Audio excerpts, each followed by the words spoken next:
Bruce, you must have something really good too. Of course I do. It's Bruce Danielson, and I guess I'm here to entertain you too. I call this meeting of the Operations Committee of Tuesday, January 14th, 2020 to order. Welcome to those in the audience and those watching at home or online.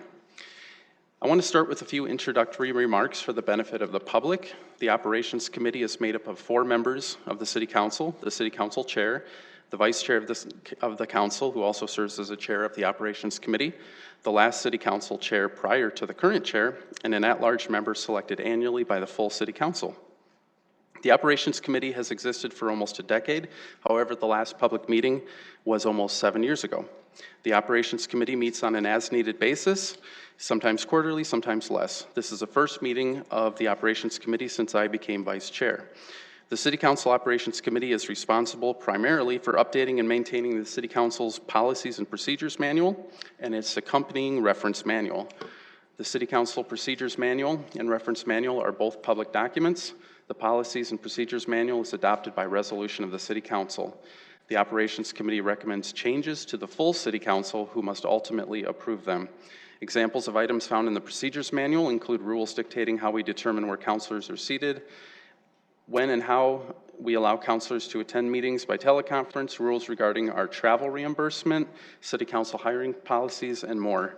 The reference manual is not adopted by the City Council as it does not generally contain rules and procedures, but instead contains mainly factual information and is for reference only. Among other things, it is a helpful orientation guide for new City Councilors. The Operations Committee from time to time may address other issues that are internal matters to the City Council as well. So with that introduction, let's get started. Our only item on the agenda today under new business is 2A, review of the City Council Policies and Procedures Manual and the City Council Reference Manual. The last update to these documents occurred in 2018.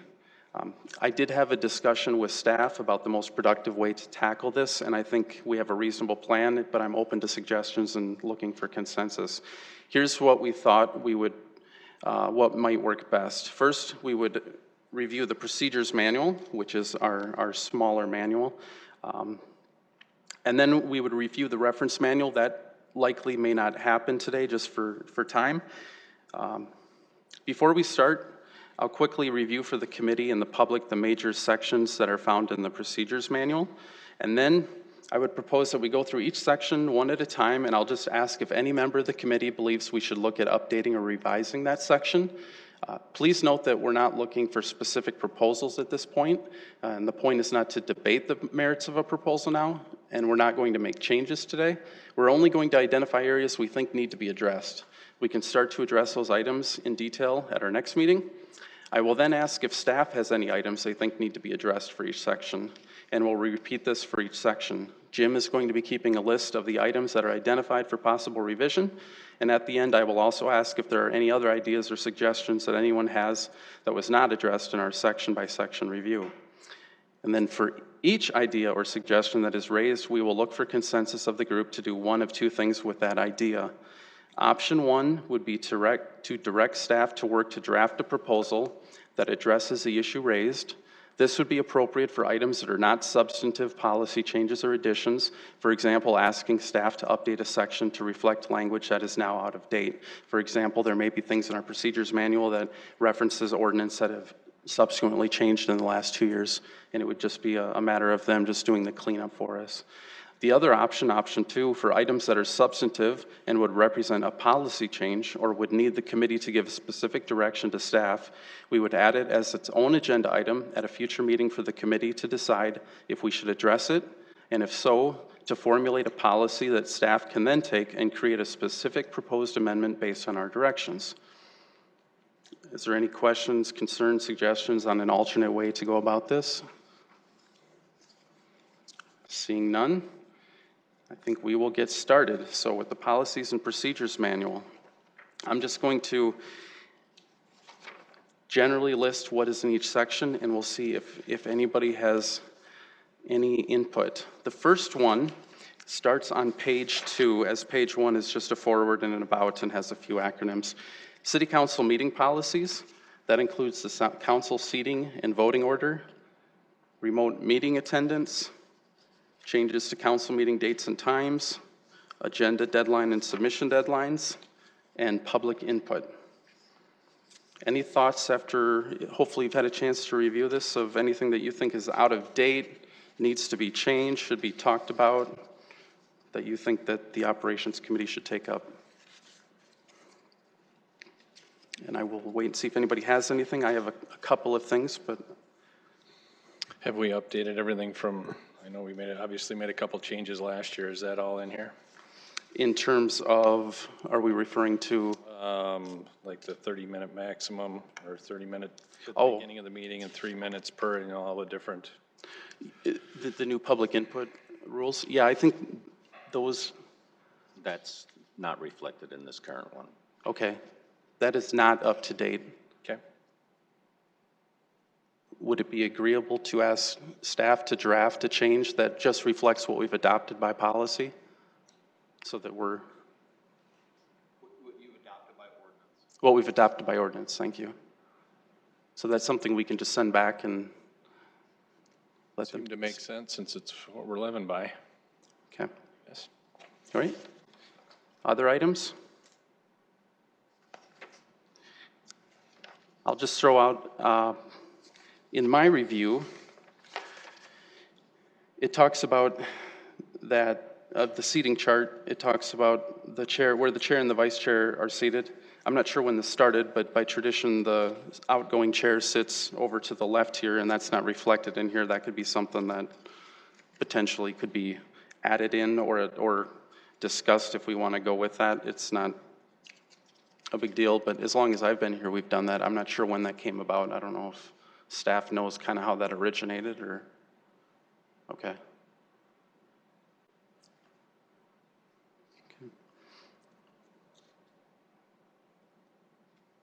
Just taking a look if I have anything else.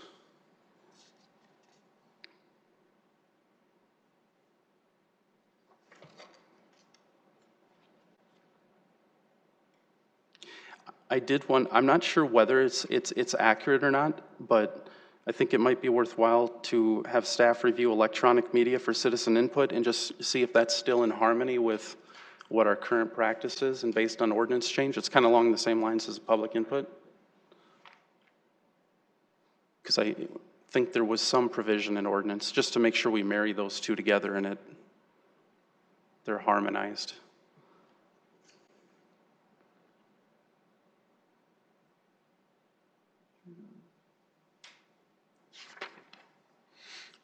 Is there any other items? Remote meeting attendance, council seating chart, changes to council meeting dates and times, agenda deadline and submission. Anything else besides the public input items? If there are none, I'm going to go to the next section. Just make sure to stop me if there's something else. I should ask, is there anything that staff wanted to address beyond the public input? Actually, if I can, Yes. Mr. Chair, just on agenda deadlines and submission, if it's okay with you, I'll bring forward a minor modification. It just right now references an incorrect EO number because they were since updated with new numbers. Everybody good with that? Yep. Okay.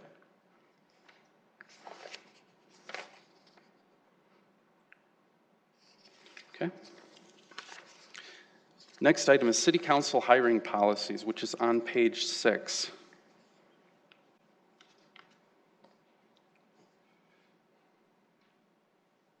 I do have a thought, but I want to see if anybody else first, if any members have thoughts about this item.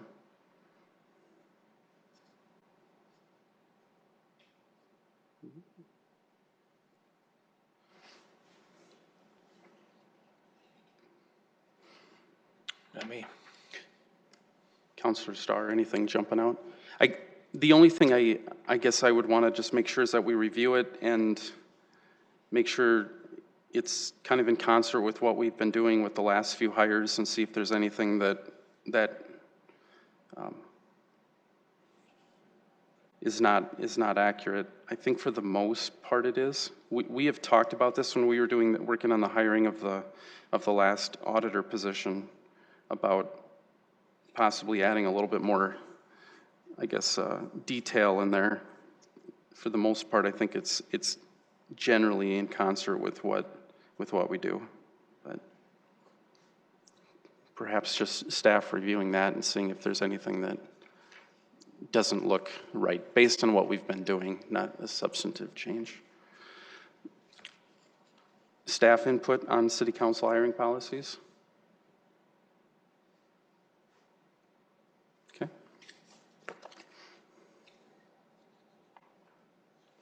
The other, let me just see if it was in this section. There was one other item in here. The position of assistant city clerk, that was an item that I remember, I think maybe it was might have been my first year on the council whenever I was an at-large member. We had taken a look at that and we decided to basically defer that for another day. And the thought was, I think the consensus may have been, let's just handle it when the time comes, and just whether or not there's any interest in discussing what should be done, if we should get ahead of it or just wait for a retirement or whatever else. It just says may be converted to an appointed position upon a vacancy in the position. So.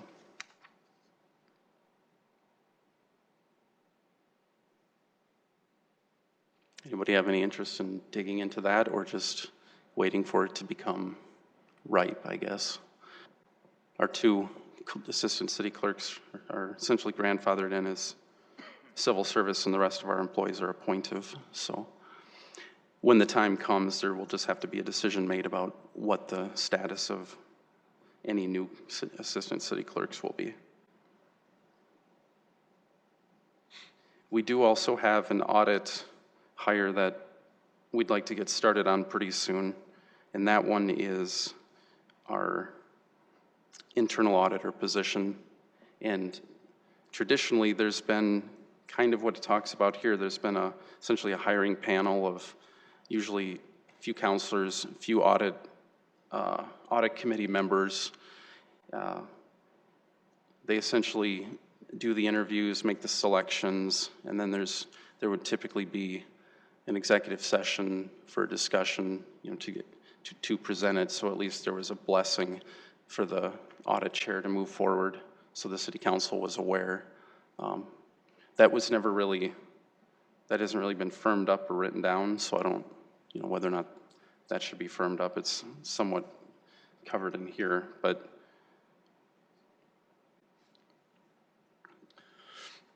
Well, if it needs to be firmed up, I don't know why we wouldn't.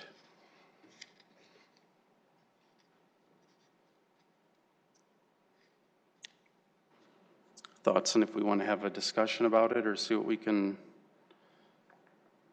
come up with. Every position is a little different, I will also mention. We have essentially positions I would consider management, such as our city clerk, internal audit manager, and then we have ones where they have direct reports, like our assistant city clerks and our internal auditors, where there's a layer in between and they report to them. And so we've traditionally treated those two a little differently. As an example, our last auditor, it was more or less the council got a look at it and they gave a blessing. It wasn't a vote, but and then the offer was made by the audit manager. And that's not really, it's not laid out very well in here how any of that works. So that's the one concern I guess I do have, is a decision as to how to go about doing that. So, which is something that we wanted to kind of get firmed up and get an agreement from the council before we moved forward. So, because we're more or less ready to start the process whenever we would like to get that position filled in early 20 if we can. So.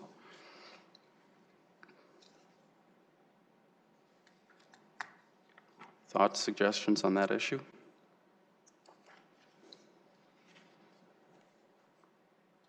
So are we talking again about firming up the process, or meaning the same question we just talked about a minute ago? What is that? What's on the table? Yeah, whether we want to, if anybody wants to look at any revisions to the city council hiring policy, whether it's cleanup or we want to think that there should be a deeper discussion about it, about how we hire each of these. Most of this is pretty accurate, but it's not entirely. For example, it doesn't really fit, like I said, we haven't had to address the assistant city clerk, but the auditor position as an example. Not an internal audit manager, that's a different one, but it's close, but the path is a little bit different.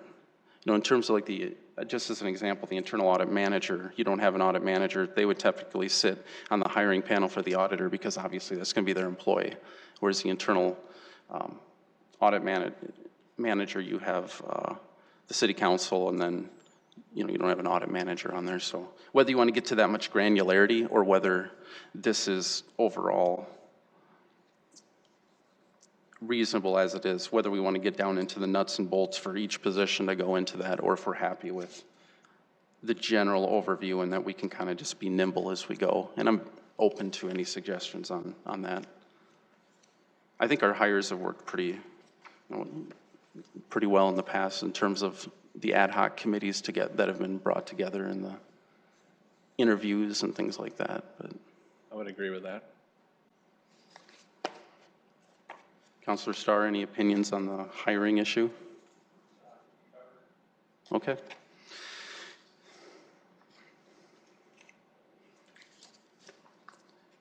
Maybe we could would it be appropriate if we just had staff just take a look at this and just see if it seems to mirror what we've done in the last few hires? And see if there's anything that they would propose of just any correction based on past history? And try not to veer into any major substantive changes? Yeah, I don't think it hurts to have it reviewed. Okay. Staff, I think I asked this already, but comments from staff? No? Next item, outside legal services, page 7, very short, just a paragraph that says that from time to time we may need outside legal advice, and we may authorize it with majority of members present, and to essentially make that possible, we have a budget item. Do we still have that in the 2020 budget? Yes, $12,000? Okay, so we kind of keep that placeholder. Thoughts, concerns on that? Don't see anything, staff? No question there. City Council travel policy, that one's a little bit longer. That runs from page 8. And if you include the travel reimbursement forms, you get all the way to page 17. And that covers a number of things, such as reimbursements, how we will put in our authorizations, the NLC, who's going to carry the city travel card, all that sort of thing. Any comments, suggestions of things that should be looked at or possibly looked at being changed in the travel policy? And if you need a minute to look, I can let you do that.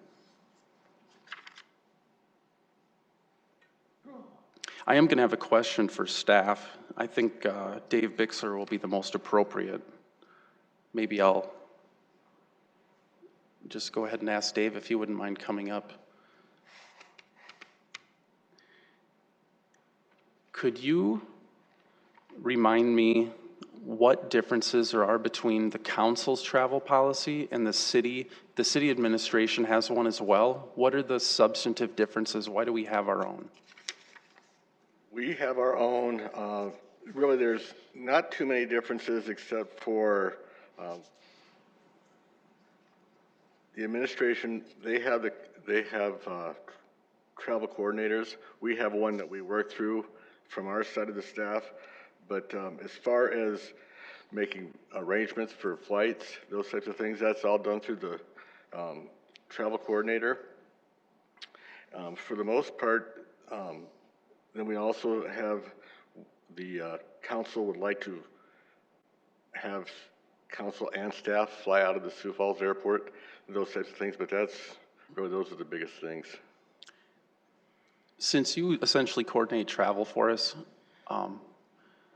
do you think it's helpful for us to have our own travel policy? If we had the cities, would it, in the way it would be written, would it not really address the way that we do things? Because there are sometimes confusion of which policy applies to who, and maybe a travel coordinator in finance may not remember that we're supposed to fly out of Sioux Falls.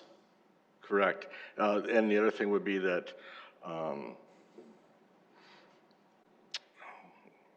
it escapes me. One of the things that I do want to, that I would address is that when the council travels, if we're traveling in-state, a lot of the counselors, the mileage reimbursement or the cost of the travel itself, that is something that we should address. Meaning if somebody drives their own vehicle to Pier, for example?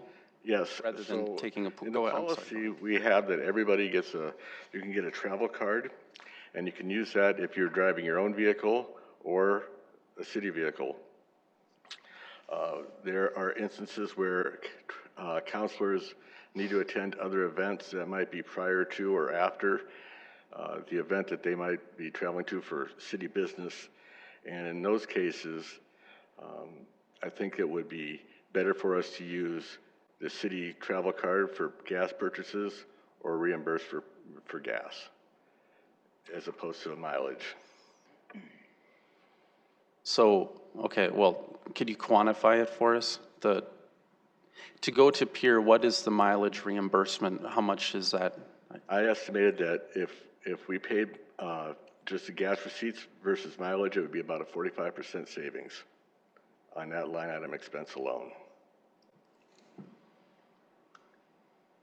So you're proposing that instead of mileage reimbursement, it would just be actual fuel cost if somebody drives their own vehicle? Yes.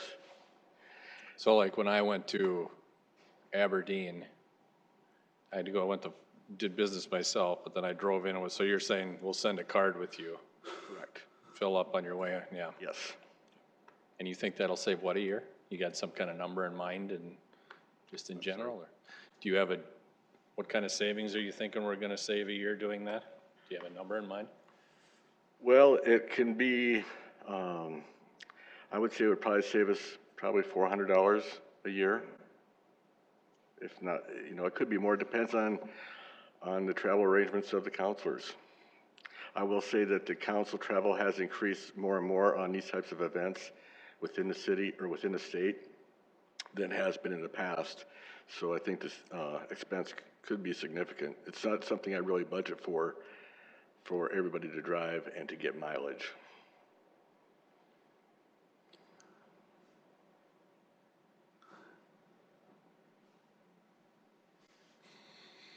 Thoughts on that?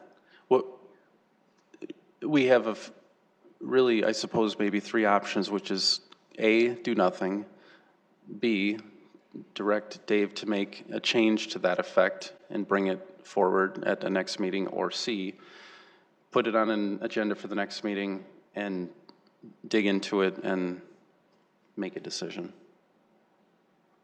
Any thoughts on A, B, or C? I'd go with C, would be my vote. Want to kick it, and then then the entire council's on notice, and if they want to provide input in advance. Okay, so we'll put that down for future meeting to discuss possibly changing that, because that is substantive. Did you have other items, Mr. Bixler, that, since you are a travel guy? No, I do not. All other concerns I have will be covered with our current policy. Were there other items that you believed, just reading this, are just inaccurate based on the way in which we do things, that if you read it, you say, this is not how we do it? It's in the details. I'll give you an example. When there's a municipal day at the legislature, So I'll take a roster and get a roster of who's going to go, and then fill out the registration forms and such, and then we will provide then we will fill out the travel request form versus having it filled out, signed. We get it all populated by who all is going. And so that way, so it is covered the way the policy is written. So I would suggest not changing that, because the clerks and the auditors also use the same policy, and this would not cause any conflicts for those departments. So your reading of the process you're okay with and how you're doing things? Yes. Okay. And back to my question, do you believe that it's better for us to maintain our own policy versus theoretically just getting rid of ours and saying we're going to adopt the cities? Now, I understand the whole one issue is the whole city travel, where you travel out of. That would have to be decided to go the different route. But do you think it's good for us? Is there things in here that are different, or they just wouldn't read right if we were using the administration's policy? I only ask because I know it has caused some confusion in the past between the two policies of which one applies to me with staff and things like that. City council travel policy is a lot more rigid as far as saying that there will be no reimbursements made prior to travel. The city's manual doesn't state that. Okay. Just to avoid the fact that if it also directs all the expenses and all the arrangements to go through the travel coordinator. So. Okay. Then, here's Jim David may have a comment. Yeah, when the operations committee actually began, the travel policy was one of those first items that they tackled. And in fact, the travel policy itself was the one item that was adopted by the city council. Nothing else was except for the travel policy. There's an important distinction between what the city employees have and what the council has. And the provision that talks about pre-authorizing all the requests, that is something in there. And the operations committee, and I'd say the council itself, really struggled on how do they approve travel? You know, who can approve, who doesn't approve. And so they created, in the end, this pre-authorized, where if it says it's the Municipal League, National League of Cities, an entity that the city is a member of, that there's an assumption you can attend that event. And there's no need for somebody to say, oh, we're going to sign on to it. All other requests are those items that are outside of that, and it does provide a mechanism to approve those requests, and that is the city council itself. Now, if we go up to pre-authorized again, what if, and the chair is the one that typically signs that pre-authorized travel. If the chair or vice chair in their absence is uncomfortable with that, they can say, you know what, I want to defer to the city council, and it goes to the city council. So this document was actually brought forward because the council recognized that there's really nobody to approve. So it created those two categories. And so for me personally, I believe that that's an important distinction, and it's important to maintain this document and not bring in the city's general policy, which you have a manager, director, and the mayor to sign off on that. The council really does, I mean, you're 8 equals. And so I think this is an attempt to try to take care of that, and just want to bring that to your attention. That's great historical context. That explains that. Okay. So I think it's important that it be kept, and it's good this is here because it doesn't put one person in the position of necessarily having to decide whether people get to travel or not. Okay. That is. And we are clear on, I think that's the only question I had with the travel policy part was, like we had the instance last year where somebody traveled somewhere out of the ordinary. We have everything spelled out as completely as we need to on the process, and what happens if we have a request? We're good? Does that question make sense? Could you repeat it, please? I'm sorry. Okay, and I think he touched on it, but just to be clear. So like, let's say I want to travel somewhere that's not in the usual realm, National League of Cities, the whatever, but I want to come. So we have everything spelled out in here the way we need to, the process to go through to ask and who it runs through, and it all goes through the council, and Yes, we would have that. That is covered. Okay. That's under the all other requests, and we've had counselors in the past that have gone to those, gone to conferences that we don't have an association with. And in that case, it goes to the full city council to approve, and we've seen that in the past where somebody wanted to go to travel to a non-member Right. event, and the city council had the final. City council Essentially. votes on it, and the requester recuses themselves.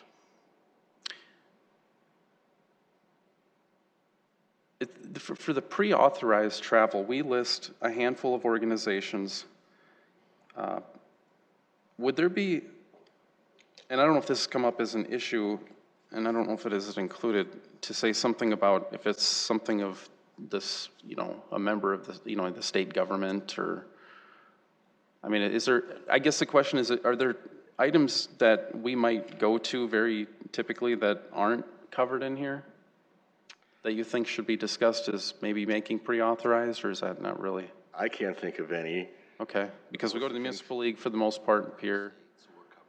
Yeah, we're members of the state, and most of the events that we do travel for within state are for the municipal league. Okay, so you read it that way. We're a member of the state in that. Interpreted in the past, the city is a subdivision of the state. And so therefore it would be covered by pre-authorized. I just only mentioned, for example, the state was having some special conference that was very beneficial, how we would handle that.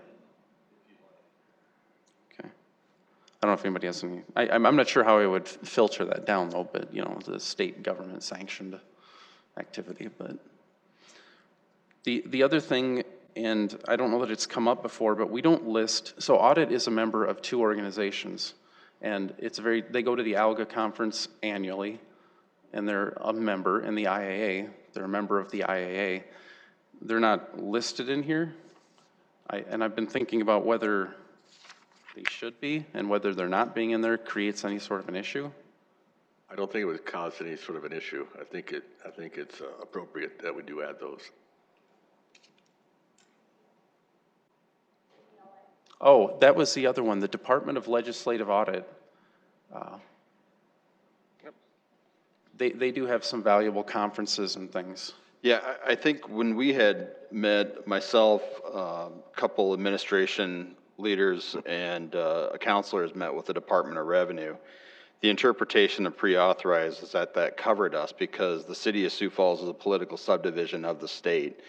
That's where that member came from, so that fulfilled that. Now, of course, if we want to add some of those other there's no harm in adding additional organizations because you see here, we're a member of the National League of Cities and the Municipal League, and we still added it here. I think the city is a member, that was a catch-all category for those other entities or organizations that come forward later on, maybe ELGA and some of these other ones, so. Well, I'm going to propose, and see if anybody has any comment, that we add the IIA, Institute of Internal Auditors, and ALGA, the Association of Local Government Auditors, I think is what it's called. They've been members of it pretty much from the get-go.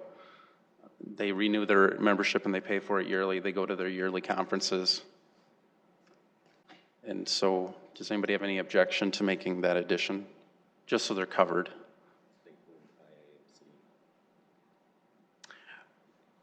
Could the city clerk, did you have one other one? Was it the clerk-related one? I think it would be the IIMC, International Institute of Municipal Clerks. The International Institute of Municipal Clerks. Could you give us, is there yearly conferences or things that you or others have attended? There is. Objection to adding the IIMC as well? Okay. So could we work on adding those 3 Yes, we will. as a do that. proposed change? Okay. Anybody else have any other items where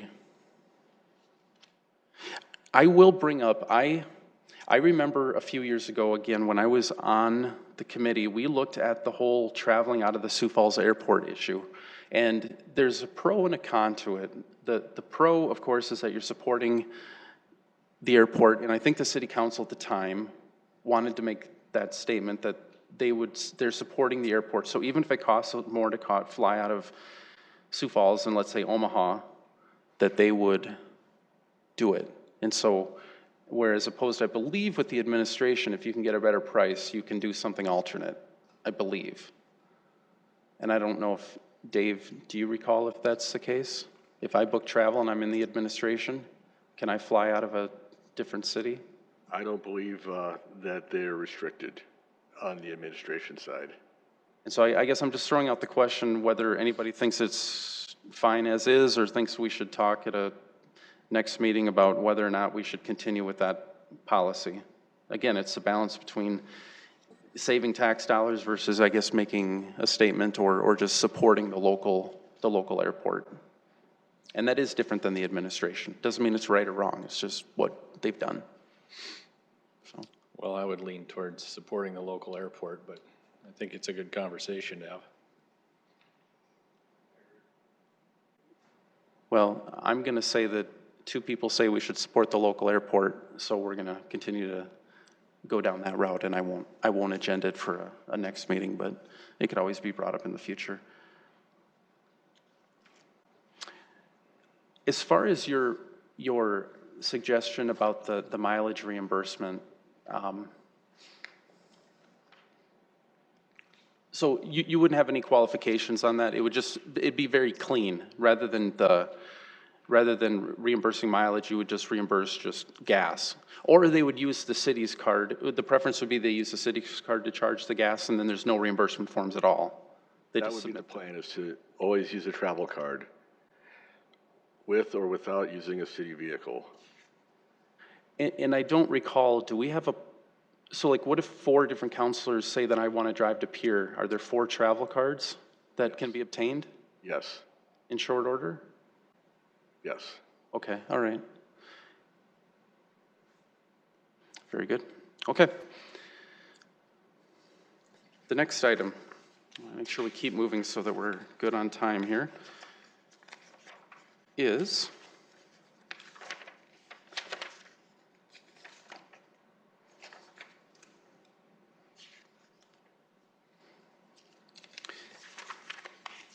before we get to the Carnegie Town use, which is our town hall use policy, I did want to cover one subsection of or it may be also covered in the travel request. I'm just looking it for here. Oh, the education, travel, and training policy, which is underneath the travel. I did have a few items in there. There's a couple of things that I was thinking about. The National League of Cities travel has been a subject of discussion. Anybody think it might be worth putting on a next agenda to talk about what guidelines there should be? And by that, I would mean how many people go per year, how many are staff, how many are counselors, how the rotation works, and anything else. And just try to get something in so we're not having this debate each year. that's not addressed at this time? I'll let Dave speak to it, but I think the only way has been addressed is we've had budget discussions and we've budgeted for a certain number, but and a lot of it is just tradition. We've usually just addressed it when the registration opens, and I think it would be a good idea to have some kind of a policy set on how you're going to determine who is going to go and have that set. And the other thing to keep in mind is now there's been interest in the National Congress of Cities, which takes place every March in Washington, D.C., as opposed to the National League of Cities, which rotates among cities. And so right now we're budgeting for 5 people to travel, but I don't know who those people would be. I'll just be very frank. The lack of clarity around this puts our staff in kind of a tough position. Dave, for example, because he's not sure what can be done or not be done, and he gets maybe put in the middle of disagreements on it, and I'm not sure what the answer is, but I think maybe if the full council came to some consensus, I gave staff clear direction, it might be good. Objection to putting this on the next agenda? Seeing none, let's put that on the next agenda and talk about it. The other thing is, And we say that we includes appropriations for education and training for its members, the council budget. Do we say anything, do we make statements about staff? Do we make any sort of a statement regarding support for training, certification, continuing education?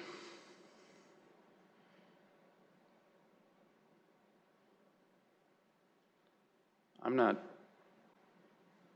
certain that we do. It doesn't call out staff, but it has taken place. So that would be something that we should address, because we have that happen annually. I have thought for a while that we should have something in there. Now, it may or may not be a blow by blow. They can do this, they can do that, but at the very least to say that the city council values continuing education or certification. I've also thought about whether the city council maybe would say that for certain certifications, we encourage that and we would help to fund that, or whether, and look, as an example where I work, you can go towards certain certifications, but then we have rules in place. For example, if my employer pays a good amount of money to get me certified, and I leave within 24 months, I have to pay it back, as an example, and things like that. So I don't think it would be a bad thing to, at the very least, have something in there that makes a statement that, because we're silent on it now, but we have various staff certifications going on. And so as an example, if a staff member decided that they were going to go towards a municipal clerk certification, how does that look in terms of who's deciding reimbursement and under what authority? We would address that during the budget process. Okay. And then the council would address it at that time, and the clerk would present the information. So one of our divisions, the clerks, the auditors, would bring you their budget, and they might say, I have an extra amount of money that I'd like to put in here because this person is looking to get a certification or take an exam next year. Yes. And we authorize it that way?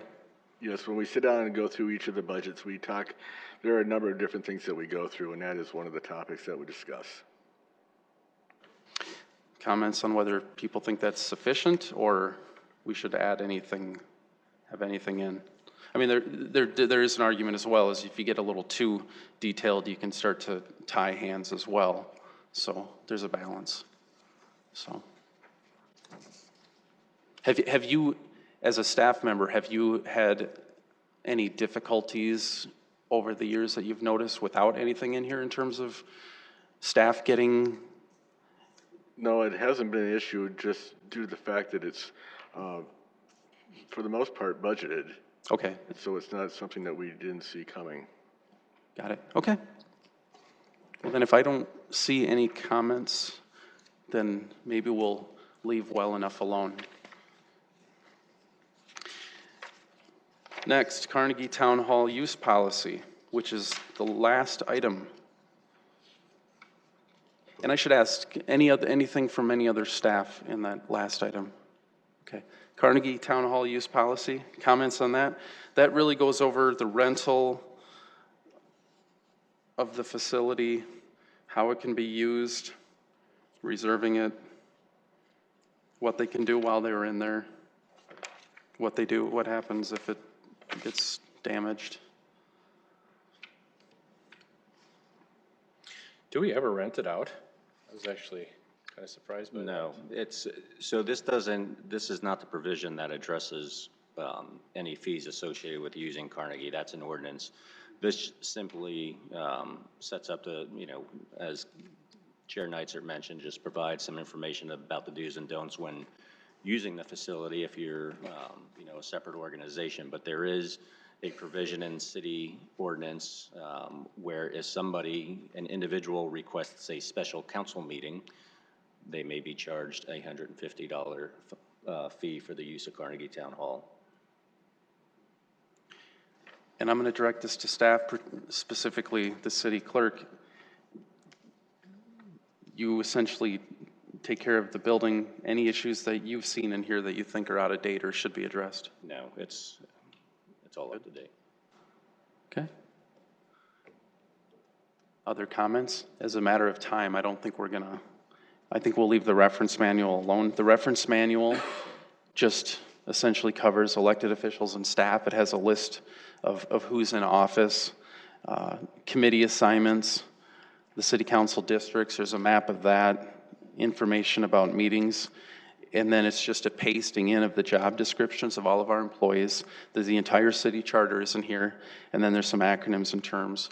The only suggestion I might make, potentially, and I'm not gonna go through this, I don't think that's a good use of our time. There are things in here that are just factually out of date. Job descriptions that have changed, committee assignments might be wrong, the who's in office, that sort of thing. Would there be any objection to letting staff just take a run at making factual corrections that are just flat out wrong? Okay. And I think in another day, it may be worth talking about if there's anything in the reference manual that should go to procedures, or if it should all just be rolled into one document. There's pros and cons to all of that, this reference manual. And the reference manual is not adopted by resolution, correct? Because it's been seen as more or less, it's a reference of factual information. It doesn't necessarily set forth policy, or it really shouldn't. Okay, now that we've gone through each of the sections, I'm going to ask if anybody on the committee has any other suggestions that were not covered that they think should be talked about. And then perhaps I will see if anybody from the public has any other comments as well. Anything else that we did not cover that doesn't fit nicely in one of the sections that you think, you know, we really ought to cover this, or think about covering it?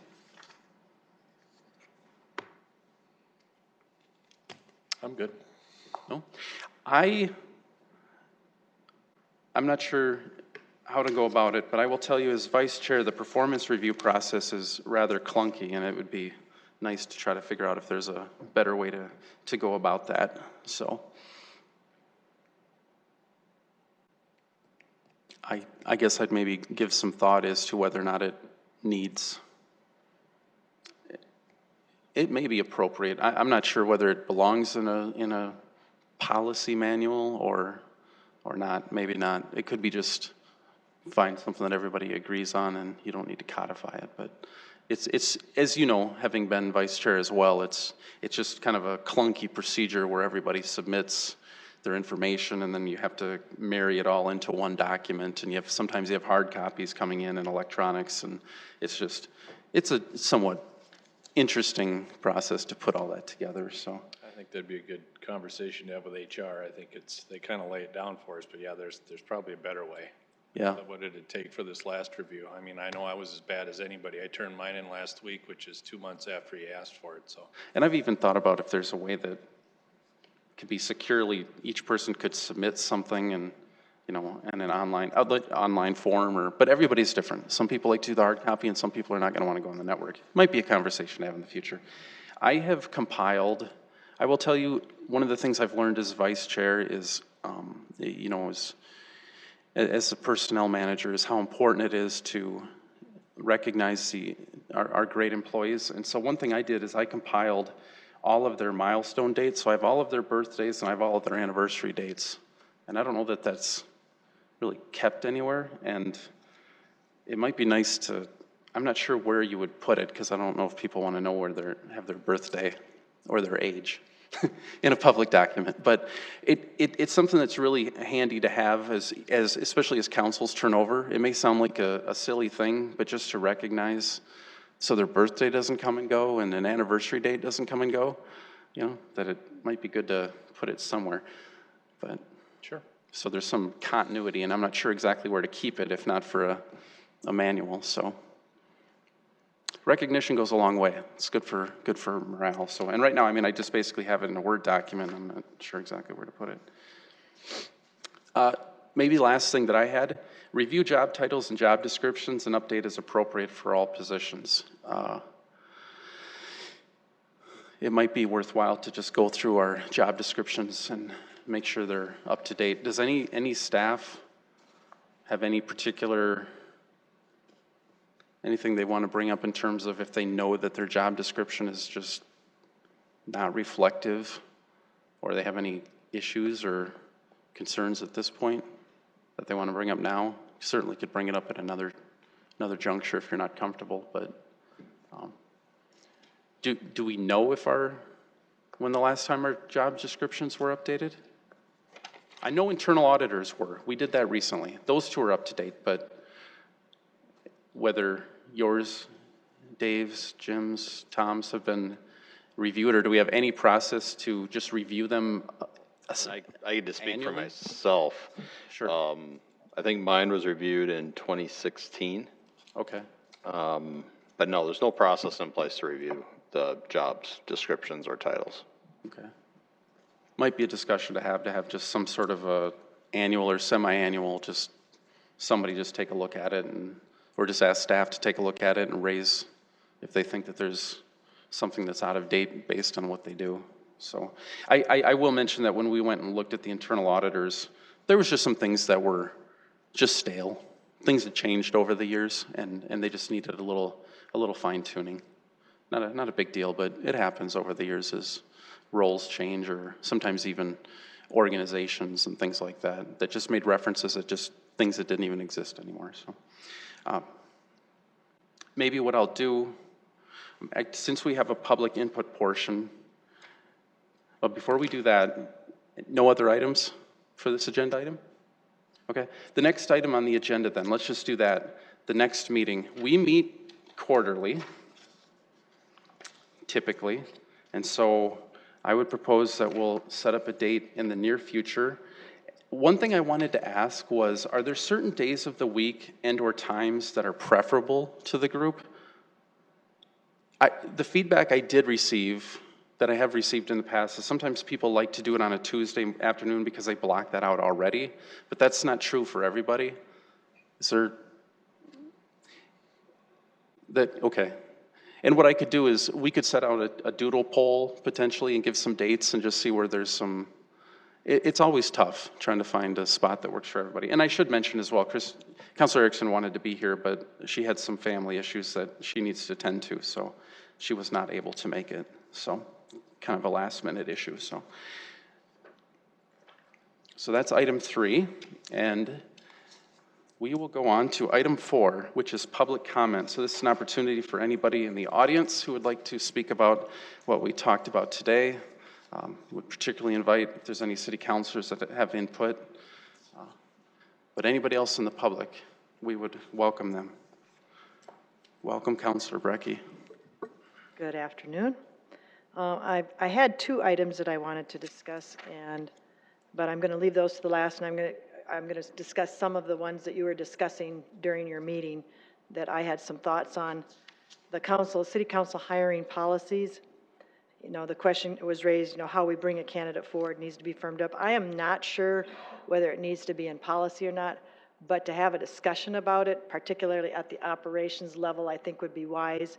You know, I did note here that the city council will formally appoint the preferred candidate during a regular meeting regular meeting by motion. You know, that is, quite frankly, and I think we're all aware of that now, was part of the problem. This was done during a special meeting. So we've already got the policy on that. We just need to follow it. And then, you know, again, the issue of how we bring a candidate forward, you know, we did struggle with that. And again, it's caused some ill will. And so even to just talk through it again at the committee level, you know, and just, you know, kind of air it out and, you know, talk about how we might do a better job of that in the future so we don't generate the ill will that we did in this last round, I think would be helpful.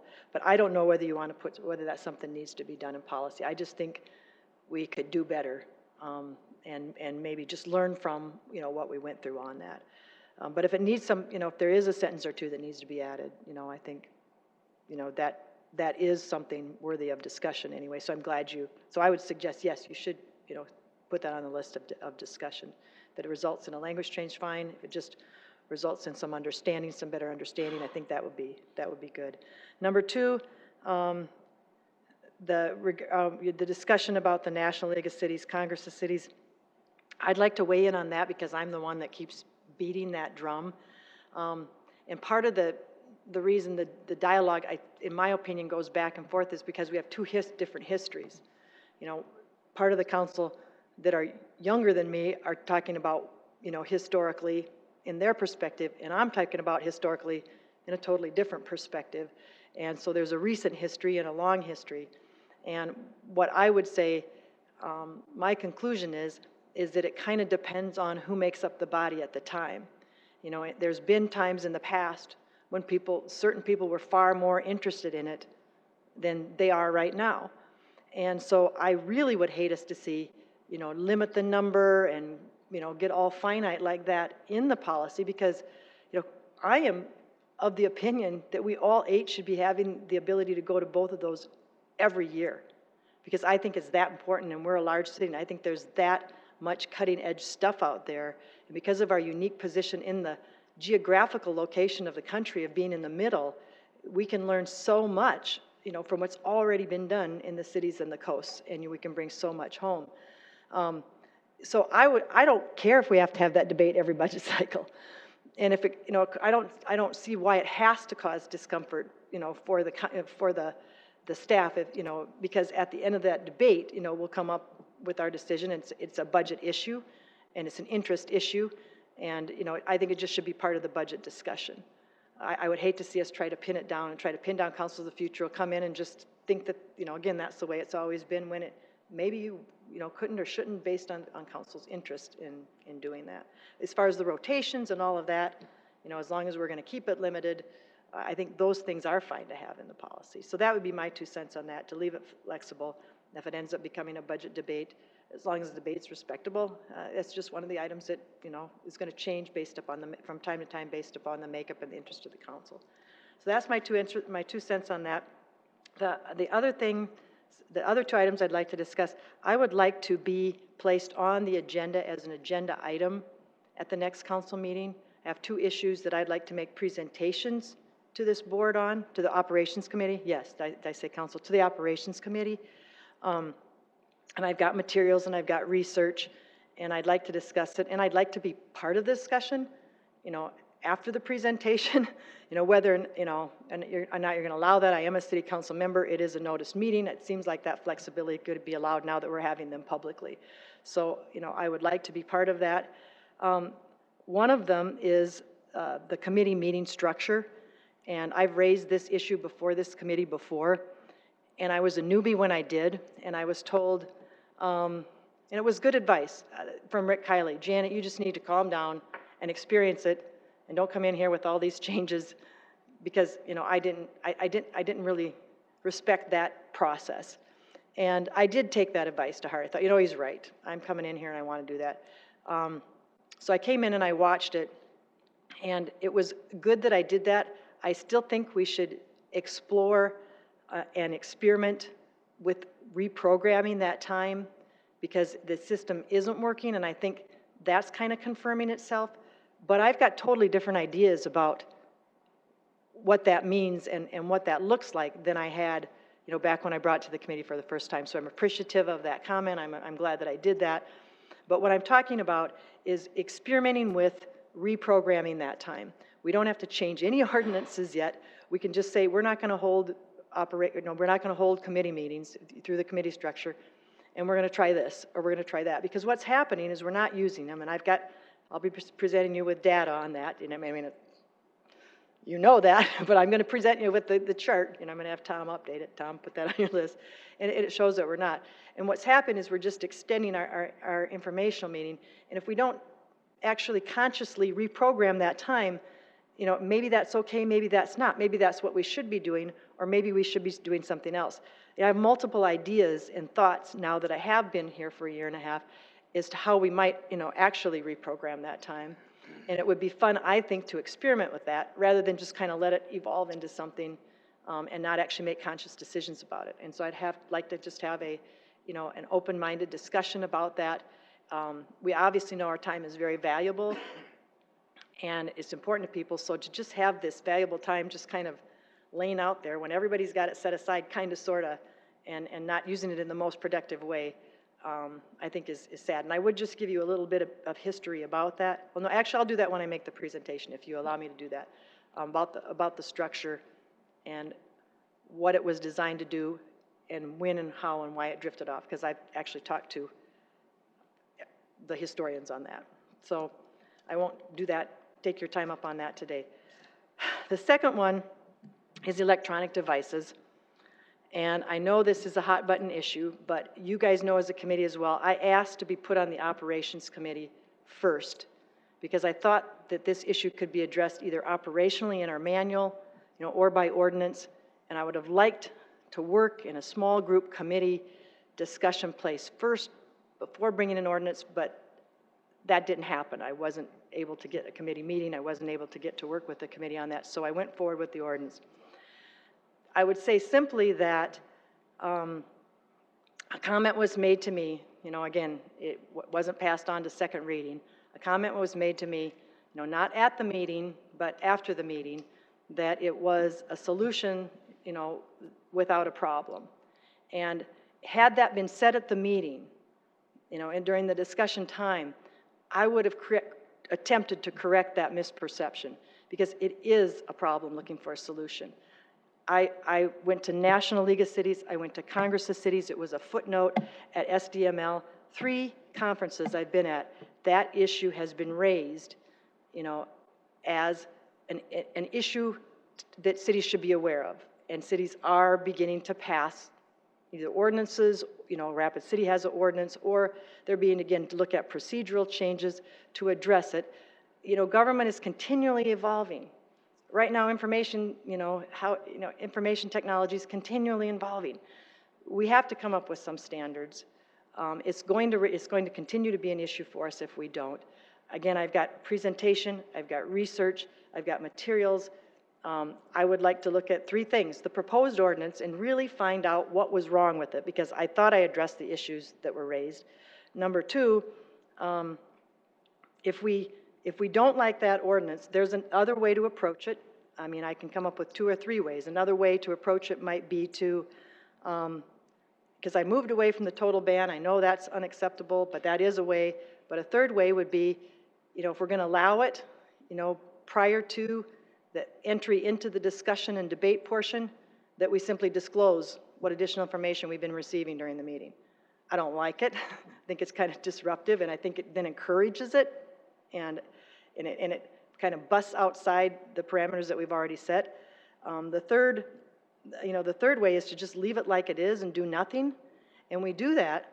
One of the things you guys need to understand that I learned as I worked through this process, and again, since we really weren't able to discuss it publicly, we just disposed of it, is that what we're doing is contrary to our current meeting structure. So it does open up itself and subject itself to parliamentary correction.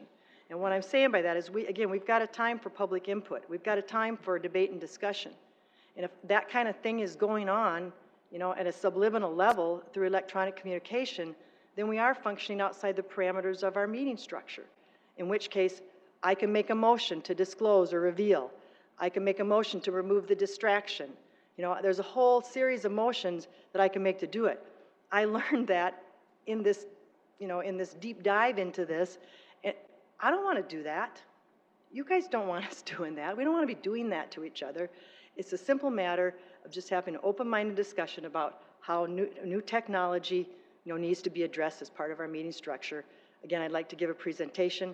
I'd like to have discussion with you about it, with the idea of in my perfect world, we'd come to some sort of consensus that we could recommend to the full body, that this body could make a recommendation, and then I could bring something forward to the full body. So I would, again, request to be on the meeting and go into the deeper crevices of what I learned, in that process, in that structure, and try to get, some feedback. And I guess try to convince you that this issue is not going to go away.